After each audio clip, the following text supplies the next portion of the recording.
Hello and welcome. I'm your host, Elizibar. We're going to talk about dirty work at the Crossroads here and what's turned into a late night comic book review. I didn't mean to review this so late, but it was a busy Thursday.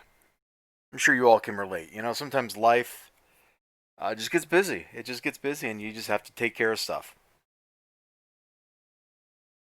Now, the other reason it's a late night comic book review is I read it yesterday, last night, I guess. I guess I should say, yeah, last night. And right after I did my Wednesday stream. And when I got done reading it, I was like, you know, I don't remember who some of these people are.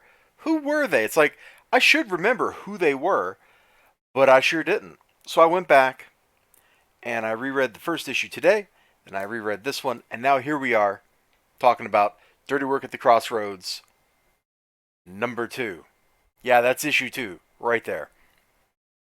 Now, you can tell just how messed up this setting is. Like, I'm not sure if those are pants or an apron or what, but this dude is wearing clothing literally made out of human faces. I didn't notice that the first time I read it either. I just scrolled right on by. So I'm glad I came back and I reread this and got to see this, the second time so I could see that detail because that's messed up, man. The dude is messed up. I am kind of glad she is apparently stabbing him and making him leak green blood everywhere. I don't know what that's about, but cool cover. Like, there's a lot here to digest on this cover. Let's see. I got a couple pages I wanted to flip to. Hopefully not too many. Let's flip to page 5 in the PDF. This is something that I got a hoot out of. Not him up there. Can I even show that on Twitch? I guess I can show that on Twitch. But this, the bottom half of the page here, where dudes are here, they're coming in for the auction of stuff. And again, this setting, this universe that they live in, is it's it's messed up, man. There's no other way to put it. There's absolutely no other way to put it. So this dude is selling real chicken. Hmm. He's got a chicken. It must be real, right? No. That does not appear to be chicken. Not remotely. Not at all. All right. Well, that's fine. Let's scroll down. He sees a little critter. He's like, "Get out!" And then boom! There's our main character. Right there. You can see her name is Sunday. There's our main character. So that's the main character from the first book, who, if you remember, she was going to go to jail and be executed, except, oh gosh, kind of like powerful villain lady was like, yo, I need you to go kill other villain lady. And so here we are. She had a blonde companion with her, somebody else that was caught up in all those shenanigans, who did not fare so well. In fact, her fate is spelled out in the first couple pages of this book, and it's not a pretty one. There are no pretty fates in this, man. Everybody ends up miserable or dead or miserably dead. I mean, even the coffee cup. Look at this thing. It's been glued together how many times? That's a great detail, by the way.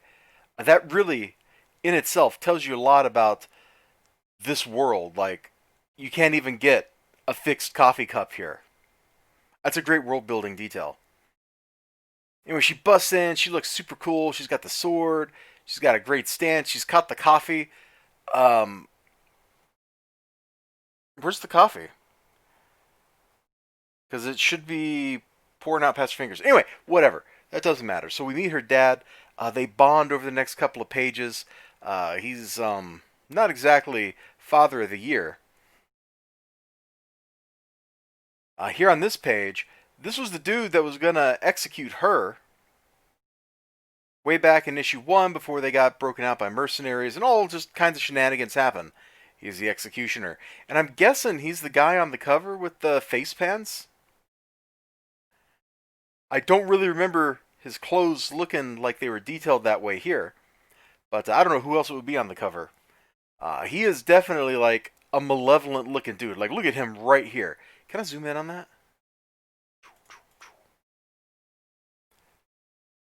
What a great pose. he actually looks a little bit stiff. I think at this point he's like completed the arc of his motion.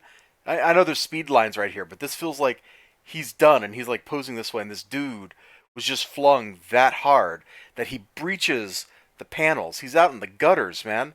And it's worse than that. He's even in the next panel where he also goes split into the corpse cart that these dudes are getting ready to haul out of here. Really cool.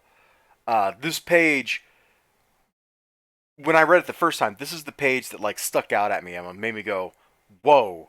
There's some other stuff that made me go, whoa, but not for nearly as cool reasons. We're going to flip to page 17, kind of far in the book, because, I mentioned the blonde. Well, here's a blonde that looks just like the blonde. And in fact, our protagonist here thinks it's the same blonde. There's a bunch of other stuff. The band of mercenaries that I think they're the ones that rescued her from getting executed. They just massacre a whole bunch of dudes. And then they do some... You need a trigger... Okay, this book needs a trigger warning because they do some stuff I don't think I can say the words for in a comic book review on YouTube. It is bad stuff. They are not nice people. They are bad people.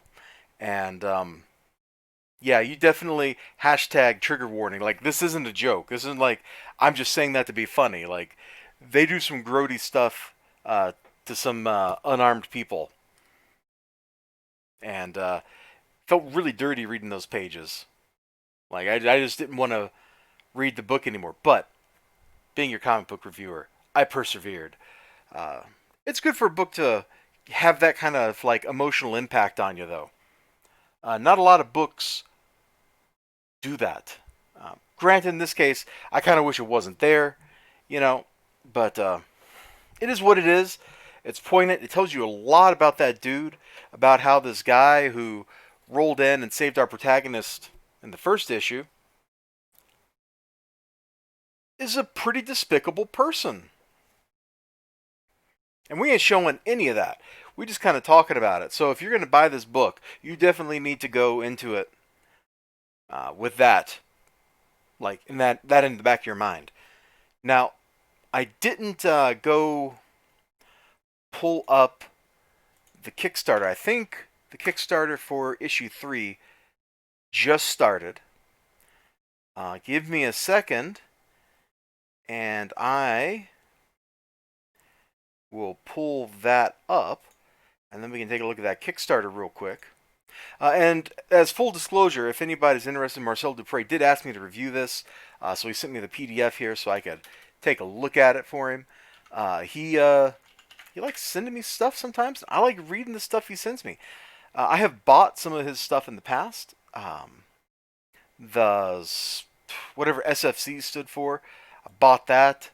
This is some cool stuff. Yeah, here we go. Dirty Work at the Crossroads, number 3. They've already raised almost $7,000, so they've almost met their goal. Like, I think this is like the first or second day of the campaign. Not 100% sure, but I'm pretty sure they just started doing this. So congratulations on making a bunch of money. If you're interested, you can search for that on Kickstarter. I mean, obviously you can. It says right there, Dirty Work at the Crossroads, number 3. So if you just type in, like, dirty work, it comes right up. It's being run by Joshua Metzger. He's one of the creators on this book. If we go back to the cover, see, there's his name right there. All in all, I like this. It made me feel a little bit uncomfortable, and that's a pretty potent reaction to get from just a comic book, It's not something that every comic book elicits. I've read a lot of comic books. I mean, how many reviews do I have on my channel? Like 2,000 or something now? Like, absolutely ludicrous number of comic books. And I don't think I've comment about how they make me feel very often. Sometimes I say that it makes me feel good or makes me laugh or whatever, but this one made me a little bit uncomfortable. It is a nasty, dirty world they live in, and we get to sit back and watch them be nasty and dirty. If I had to come up with like some kind of phrase, this is like the Dark Souls of post-apocalyptic space sci-fi comic books. There we go. There's your quotable quote. I don't think it's very accurate, but everybody loves calling things the dark souls of something. So there you go. It's a dirty soul, or the dirty souls, the dark souls of being on a post-apocalyptic planet. Like, just imagine if Borderlands was taken seriously, what the world would look like. And that's kind of what you're dealing with here. This is definitely like Pandora, except it's not chaotically over crazy. If that makes sense. I think that makes sense. Anyway, you all out there, thank you so much for joining me. Remember to like, comment, subscribe, all that good stuff. I sure hope to see you again next time. Until then, take care of yourselves. And as they say, bye bye.